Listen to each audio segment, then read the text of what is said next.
I thought my daughter was calling to invite us to her engagement dinner. Instead, she said only I could come. Your wife doesn't belong there. So I gave her an answer she never expected. If Bethany isn't welcome, then I'm not coming either. There was silence on the other end. Then my daughter Sierra said, You're serious? Yes. You would actually miss my engagement dinner because of her? I leaned against the kitchen counter. Because of her? You know what I mean. No, Sierra. I don't. She exhaled sharply. It's a small dinner. Just family. Bethany is my wife. She's your wife. That doesn't make her my family. I closed my eyes. We had been through versions of this argument before. Birthdays. Holidays. Family gatherings. The wording changed, but the message never did. Bethany could stand beside me. She just wasn't allowed to belong. Sierra, you don't have to see her as your mother. I don't. I know. I've never asked you to.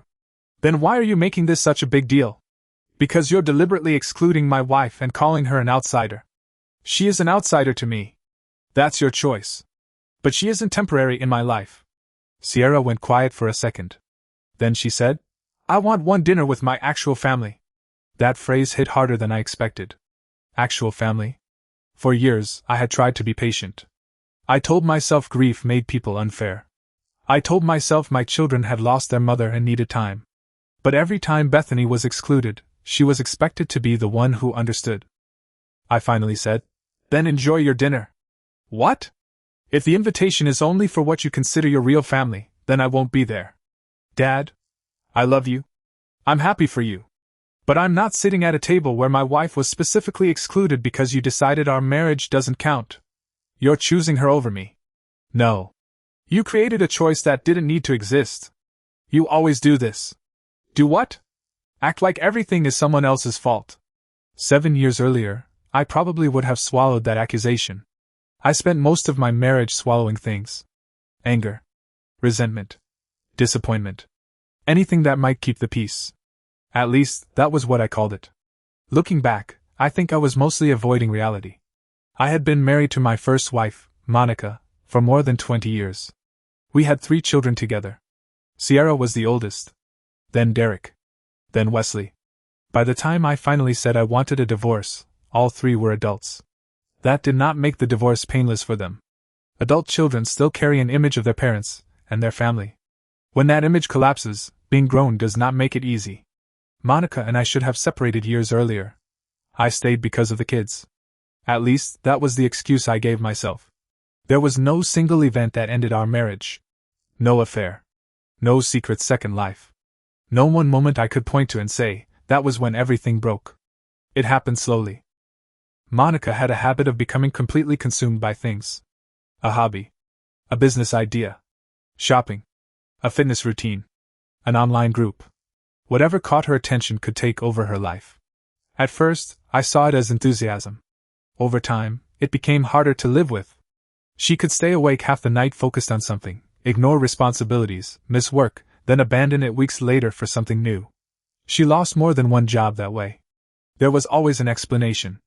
A bad manager. An unfair schedule. Coworkers who had something against her. Sometimes she probably had legitimate complaints. But eventually it became difficult to believe every problem was caused by somebody else. Work also affected her mood. If Monica came home after a bad day, the whole house felt it. A cup left on the table could start an argument. Someone making too much noise could become a problem.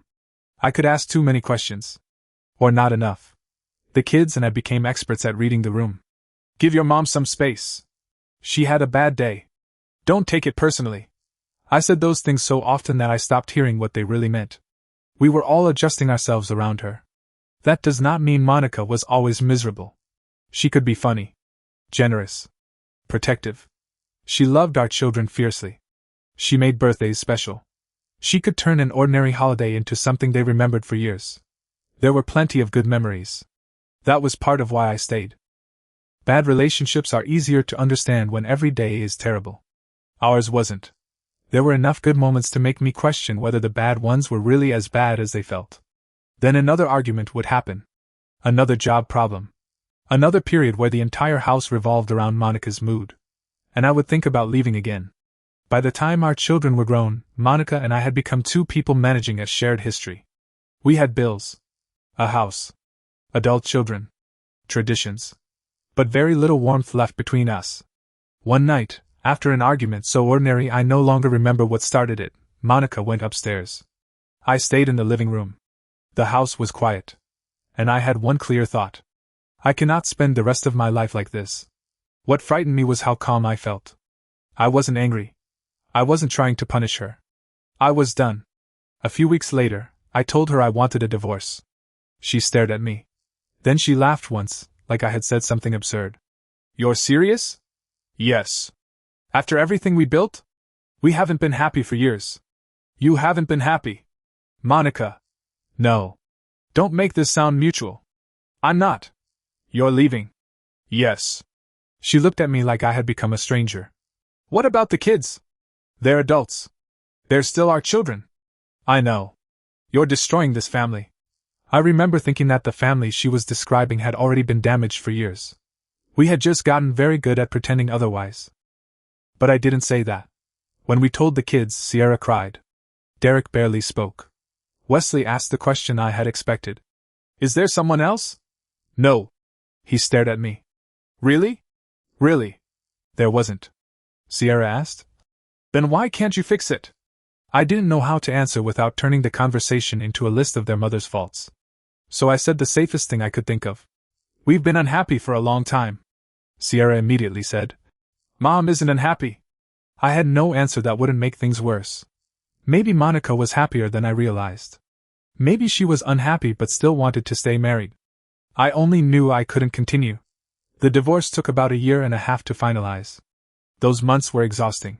Money. Property. Possessions neither of us probably cared about until the other person wanted them. Monica became convinced I had planned the divorce for years. I hadn't. She suspected I had someone waiting for me. I didn't. But she repeated those suspicions to the kids often enough that they became part of the story they believed. Dad wanted a new life. Dad left Mom behind. During the divorce, the kids kept bringing me updates. She isn't sleeping. She lost another job. She's drinking more. She says she can't handle everything. She says you abandoned her? Every conversation carried an unspoken expectation. Fix it. I tried to help where I could. But I also knew that if I stepped back into Monica's life every time something went wrong, we would never truly separate. One night Derek called me. Can you talk to Mom? What happened? She's drunk. Is she safe? She's home. What do you want me to do? I don't know. Talk to her. So I called. Monica answered after several rings. What? Derek called me. She gave a bitter laugh. Of course he did. He's worried about you. I had a few drinks. He says it's becoming more than that. Why do you care? Because the kids are scared. No. You care because you want to feel less guilty. Monica. You left. Remember? I remember. Then stop acting like you still get to manage my life. She hung up. That became the position I was trapped in. If I called, I was controlling. If I stayed away, I was heartless. The kids believed that because I had once been Monica's husband, I should still know how to save her. The truth was, I had never known how. Not even when we were married. I suggested counseling. For Monica. For the kids. For all of us separately if that was easier. Nobody wanted it. Sierra said, therapy isn't going to put the family back together. Derek said he didn't need a stranger telling him how to feel. Wesley simply refused. Eventually, the divorce became final. I sat in my car afterward and expected relief.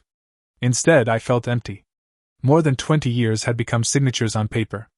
A few months later, I met Bethany. There was no dramatic beginning. No instant romance. No secret relationship during my marriage. We met after the divorce and started slowly. Coffee. Conversation. Dinner. What stood out to me most was how peaceful it felt. I didn't tell the kids immediately because I knew what it would mean to them. When Sierra found out, she said, that was fast. It's been months. Exactly. Your mother and I are divorced. She's barely functioning. I know. And you're dating. Yes. She stared at me. Must be nice. I felt guilty. Not because I believed I was cheating or doing something wrong. Because I was beginning to understand that my children expected my life to stop until Monica recovered. Nobody knew whether that would ever happen. Her drinking became worse. The kids saw more of it than I did. They told me she was missing work, sleeping through the day, drinking at times she never had before. I tried talking to her again. The conversation ended the same way. Stay out of my life. So I stepped back. Not because I stopped caring. Because she had made it clear she did not want me involved. About a year and a half after the divorce became final, I got a call early one morning. Monica had been in a car accident. She had been drinking. She didn't survive. There are moments when your mind refuses to understand language. That was one of them. I asked the person on the phone to repeat what they had said. Then again. When the call ended, I sat on the floor. I had divorced Monica. I had stopped wanting to be her husband. That did not mean I wanted her dead. She was the mother of my children. She had been part of more than 20 years of my life. There had once been a version of us that was happy. I grieved that version. But my children were shattered. The divorce had already changed their idea of our family. Then their mother was suddenly gone. Sierra withdrew. Derek became angry. Wesley barely spoke. The funeral was one of the hardest days I can remember. Bethany did not attend. That was her decision. She told me, "This day belongs to Monica and the kids." She didn't demand to stand beside me. She didn't make my grief uncomfortable. She stayed away because she knew her presence would make an already painful day harder for them. After the funeral, Sierra approached me. Her face was swollen from crying. She looked at me and said, "Are you happy now?" I thought I had misheard her. "What? You wanted out?" "Sierra, you got what you wanted. Your mother dying is not what I wanted. She fell apart after you left. Not here." "Why?" "Because people might hear? Because this is your mother's funeral." She walked away. I didn't follow her. For months afterward, I offered to pay for counseling. Nobody accepted. In their minds, the timeline was simple. I left. Monica fell apart. Her drinking got worse. She died. Therefore, I caused it. I went to therapy alone. One of the hardest things I had to accept was that blaming me gave their grief somewhere to go. The truth was harder. The divorce hurt Monica. Her drinking became worse. She made choices I could not control. All of those things could be true at the same time. Bethany stayed in my life. She never criticized Monica. Not once. Even after hearing some of the things my children said. About 2.5 years after Monica died, Bethany and I got married. By then, it had been years since I first left the marriage. My children still thought it was too soon. When I told them, Derek said, "So that's it? What does that mean?" "New wife. New family. You are my family." He looked toward Bethany. "Sure." Sierra was colder. "Do whatever you want. You always do." After they left, Bethany asked me, "Do they think I caused the divorce?" "No." "Then why do they hate me?" I thought about it. Finally I said, "Because you prove I moved on." She nodded slowly. Then said, "I can't compete with someone who died." "You don't have to." "I know." She looked at me. "But they keep making me." That was the problem. Bethany had become a symbol. She represented the life I had after Monica. To my children, that alone made her difficult to accept. I tried to set boundaries. I told them I did not expect them to love Bethany. I did not expect them to call her mom. I expected basic respect. At first, the disrespect was obvious. Sierra would invite me somewhere and casually add, "Just you." Derek once made a joke about me trading up. I shut that down immediately. Wesley sometimes barely acknowledged Bethany when she spoke. Over time, they became civil. Hello? Goodbye. Basic conversation. They could share a room without a fight. Bethany tried too. She remembered birthdays. Congratulated them when something went well. Asked how they were doing. When most of those efforts were met with short replies or silence, she stopped pushing. Then Sierra got engaged. Her fiancé, Jared, had been around long enough that I knew him fairly well. I liked him. He treated Sierra well. When she called to tell me, I was genuinely happy. For a few minutes, we sounded like a normal father and daughter again. She laughed when she realized I was emotional. "Dad, are you crying?" "No. You are. I'm getting old." "That's your excuse?" "It's the only one I've got."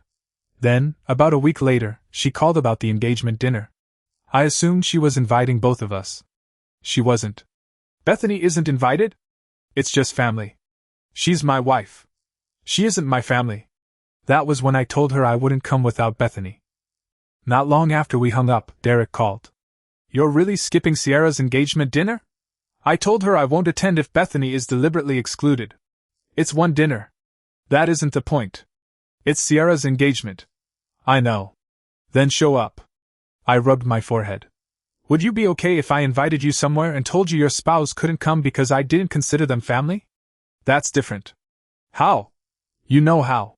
No. Explain it. He paused. Bethany isn't our family. She is mine. That doesn't make her ours. I'm not asking you to see her as your mother.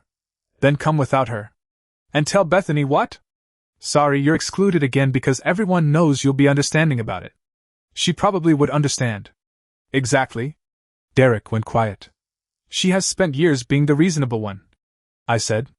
Every time she's excluded, she understands. Every time someone is cold to her, she understands. At what point does understanding become permission? You're choosing her. No. Sierra created a test where I'm supposed to prove I love my daughter by disrespecting my wife. That's dramatic. Is it? He sighed. Dad, just come. No. He hung up angry. That evening, I told Bethany what had happened. Her first reaction was exactly what I expected. You should go. No. Gavin. I already told Sierra I'm not going. It's her engagement dinner. I know. I don't care about one dinner. It isn't one dinner. She looked at me. I don't want her telling people you missed her engagement because of me. I'm tired of making decisions based on the version of me my children might tell other people. Bethany sat across from me. She lost her mother. I know. She still hasn't dealt with it. I know. Then maybe this is less about me than it looks. That stayed with me. The next morning, Sierra texted. You really chose her over me. I hope someday you realize what that says about you. I waited before responding. Then I wrote. I love you. I want to celebrate your engagement. But I will not pretend my wife is disposable whenever her presence makes someone uncomfortable. Her reply came almost immediately. She replaced Mom. I called her. She answered sharply. What? I'm not doing this by text. There's nothing to discuss. There is.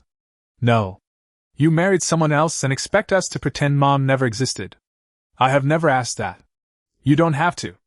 Every time you show up with Bethany, that's what it feels like. That isn't fair. Fair? Her voice rose.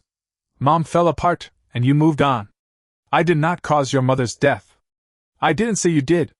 You've been saying it without saying it for years. She went quiet. Then she said, she would probably still be alive if you hadn't left. There it was. I sat down. My hands were shaking. Maybe. She sounded surprised. What? Maybe that exact accident doesn't happen if I stay. She said nothing. But maybe something else happens. Maybe she gets help. Maybe she doesn't. Maybe we spend another 10 miserable years together. I don't know. You're making excuses. No. I'm admitting there are things I will never know. She needed you. I tried for more than 20 years. She needed you after. I was not her husband anymore. You were still our father. Yes. And we needed you to help her. I tried. Not enough. That hurt because part of me will always wonder if she is right. Could I have called more? Pushed harder? Ignored Monica when she told me to stay away? Maybe. I will never know. But regret and responsibility are not the same thing. I'm sorry your mother died. Sierra's voice cracked. Don't. I'm sorry you lost her. Stop. I'm sorry the divorce hurt you. You left. Yes. You chose yourself. I paused. Yes. The honesty surprised both of us. I chose not to stay in a marriage that was destroying me. So Mom was the problem? No. You always make her sound like she was. I hardly told you anything about our marriage. That was probably one of my biggest mistakes. What truth are you suddenly going to tell me?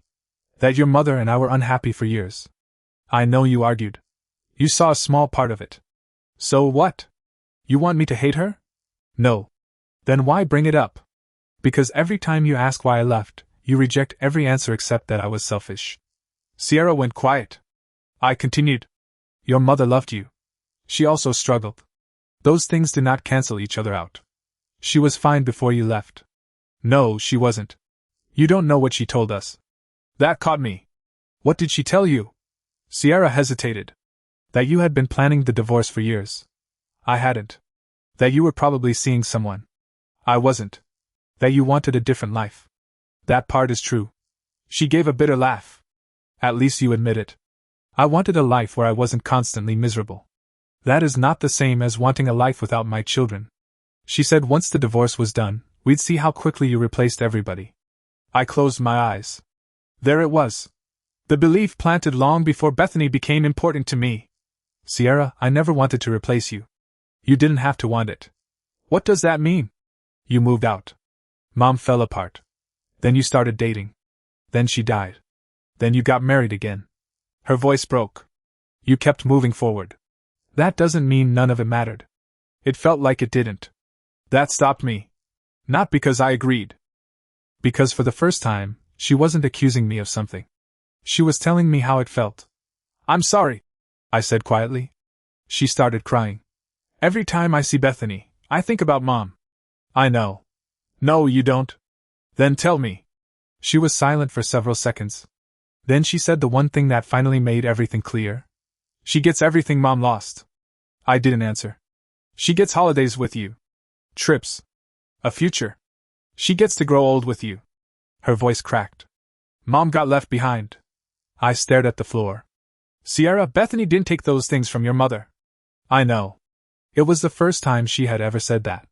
But it still feels like she did. There it was. Bethany wasn't the cause. She was the reminder. I said, that is something we need to work through. There you go. What? Trying to send me to therapy. I'm not saying you're broken. It sounds like it. I'm saying this is hurting you. She didn't answer. I asked, do you actually hate Bethany? I don't know. Has she ever done anything to you? That isn't the point. It matters. She married you. Years after the divorce. After Mom died. She was already in my life before your mother died. Exactly. What exactly? You were happy while Mom was falling apart. I let that sit. Then I said, yes. She sounded stunned. Yes? Yes. Sometimes I was happy. How can you say that? Because it's true. Mom was suffering. I know. And you were going on dates. Yes. She gave a hollow laugh. That tells me everything. No. It tells you that after a divorce, two people's lives separate. You make it sound easy. It wasn't. Then why didn't you go back? Because I did not want to be married to her. Silence. It was the bluntest thing I had ever said to one of my children about the divorce. It sounded cruel. But lying would have been worse. That doesn't mean she was worthless. I said. It doesn't mean I wanted her hurt. It doesn't mean I stopped caring. I swallowed. But I was allowed to leave. Sierra whispered. She didn't survive it. No. That was the part neither of us could argue away. She didn't. Eventually Sierra said, so you're still not coming? I want to. Without Bethany? No. Then I guess that's it. And excluding her is still your decision. She hung up. The engagement dinner happened that Saturday. I didn't go. I hated it. At 6:30, I looked at the clock. I imagined Sierra sitting beside Jared. Derek and Wesley there. Maybe there was an empty chair. Maybe there wasn't. I wondered whether she would remember that night forever as the moment her father chose his second wife over her. Bethany saw me checking the time. You can still go. No. You want to. That doesn't mean I should. She looked sad. This doesn't feel like winning. It isn't. I don't want you losing your kids because of me. I'm not doing this only because of you. I sat beside her. I stayed in a bad marriage for years because I thought keeping everyone together mattered more than being honest. She listened. Then when I left, I explained almost nothing because I thought protecting Monica was more important than helping the kids understand. Bethany said nothing. After she died, I let them blame me because they were grieving. And now? Now I'm afraid that if I keep accepting this, it becomes permanent. Later that night, Derek sent me a photo. Everyone around the dinner table. Sierra and Jared smiling in the middle. No message. Then Wesley texted. You should have been here. I typed. I wish things were different. He replied. They could have been. I started writing an answer. Then deleted it. Nothing I said that night would make anything better. A few days later, Derek asked me to meet him for coffee. I expected another argument. Instead, he sat across from me and stirred his drink for almost a minute before saying anything. Then he said, "I don't hate Bethany." I raised an eyebrow. "That's new." I said, "I don't hate her." "Okay. I hate all of this." "That's different." "I know." He looked away. "Sometimes I see you two together." I waited. "You look happy." "And?"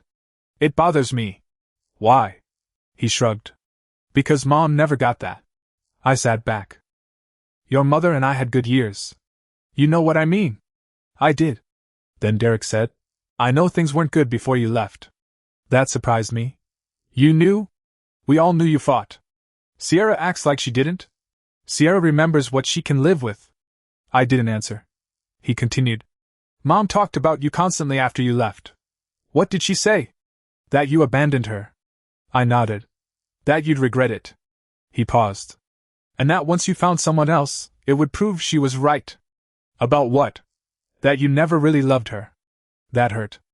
"It wasn't true." "I'm not saying it was." We sat quietly. Then Derek said, "I don't think you killed Mom." I looked up. "I was angry for a long time." "You had every right to be angry." "Maybe." He rubbed his hands together. "I think admitting Mom made some bad choices felt like betraying her." There it was. The most honest thing any of my children had said about her death. "You can love your mother and still admit she made mistakes." He nodded. "Same with you?" I almost smiled. "Especially with me." "What mistakes?" "Staying too long." He frowned. "That was a mistake?" "I thought staying protected you." "Maybe it did. Maybe it also taught you that our marriage was normal." Derek looked down. "I should have explained more when I left." "About Mom?" "About both of us. We probably wouldn't have listened." "Probably not." He took a drink. Then said, "I still think you should have gone to dinner." I sighed. "Of course you do. But I also think Sierra was wrong to say Bethany isn't family." I looked at him. "So we're both wrong?" "Probably." "Helpful." He almost smiled. "It's cheaper than therapy." I laughed. So did he. Nothing was fixed. But for the first time, one of my children seemed willing to accept that the story was more complicated than one villain and one victim. A week later, Sierra came to my house. Alone. Bethany was home. The moment Sierra saw her, she looked uncomfortable. Bethany said hello. Sierra answered politely. Then Bethany grabbed her purse. I was heading out. She wasn't. I knew it. Sierra probably did too. After Bethany left, Sierra said, "She didn't have to go." "No. I didn't ask her to." "No. She just knows when she isn't wanted." Sierra looked away. Then she pulled an envelope from her bag. It was an invitation to an engagement party Jared's parents were hosting. Only my name was on it. I looked at her. "They were already printed," she said. I almost laughed. "Were they? Dad? You came here knowing exactly what this would mean. It's another event. With the same rule. Why do you always make everything about Bethany? I'm not the one removing her from the room. It's my engagement." "Yes. Why can't this be about me?" "It can." "Then come." "With my wife." Her expression hardened. "No." I nodded slowly. "Why?" "You know why." "No." "I want you to say it." She looked away. Then finally said, "Because I don't want to look at her during something that's supposed to make me happy." It was harsh. But honest. "At least that's the truth." "So you'll come?" "No." Her head snapped toward me. "Then what was the point of this conversation?" "Understanding each other. You care more about proving something than being there for me." "I'm not asking Bethany to be part of your wedding." Sierra paused. "I'm not asking you to put her in photos." She said nothing. "I'm not asking you to give her a role. Then just come to the party." "I'm asking you to stop treating my marriage like it is something shameful." "I don't." "You refuse to invite my wife into the same room." "Because she makes me think about Mom." The words came out louder than either of us expected. Then Sierra started crying. Not angry tears. Deep, exhausted grief. "Mom should be here." I stood. She covered her face. "She should be doing this with me." I walked around the table. "She should be helping me plan everything." "I know." "She should meet Jared's parents." "I know." She should be at the wedding. I know. I put my arms around her. For a second, she stayed stiff. Then she collapsed against me. Mom should be here. That was when I finally understood what these engagement events meant to her. Bethany was not the real problem. Bethany was the reminder. If I came alone, Sierra could almost recreate the family she remembered. Her father. Her brothers. A place where Monica should have been. But if Bethany sat beside me, there was no pretending. My life had continued. Her mother's had not. When Sierra finally pulled away, I handed her tissues. I know it isn't rational, she said. Grief doesn't have to be rational. I don't hate Bethany. I know. I hate what she represents. That still hurts her. I know. We sat down. Then Sierra asked, "Do you regret leaving Mom?" I had asked myself that question more times than I could count. I regret a lot. That isn't an answer. I regret staying as long as I did. Her expression changed. I regret teaching you that the way we lived was normal. She looked down. I regret not being honest enough when I left. I paused. And I regret not finding some way to help your mother before things got as bad as they did. Do you regret the divorce? I looked at her. No. Her eyes filled again. I hated hurting her. But I would not lie. No.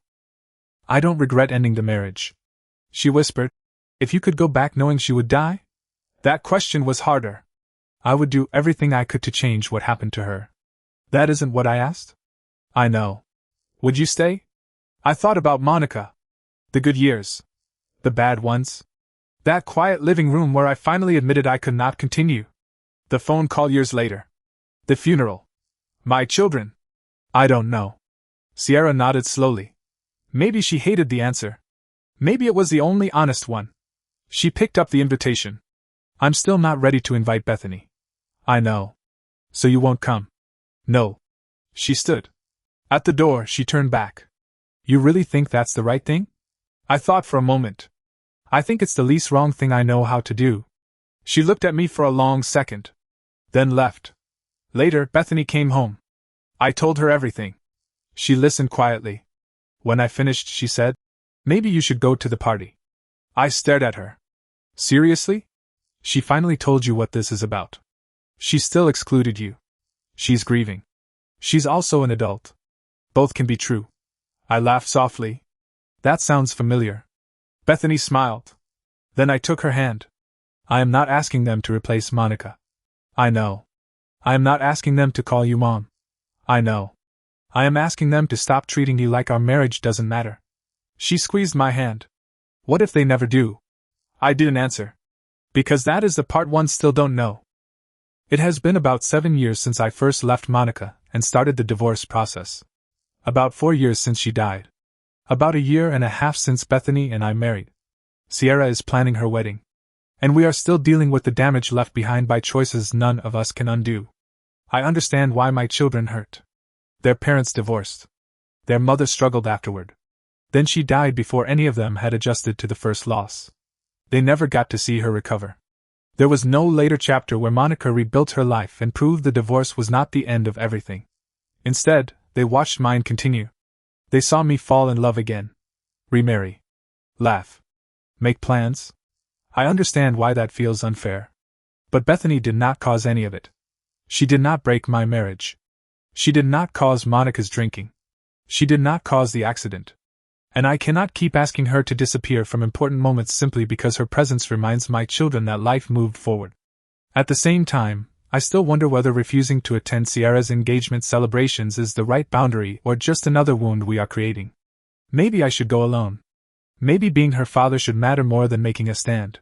Maybe sitting beside my daughter for one evening would keep the door open long enough for us to heal. But every time I think that, I remember how easily Bethany says, "Go without me." How often she has made herself smaller because she does not want to come between me and my children. And I wonder how many times I can accept that sacrifice before I become the person treating her unfairly too.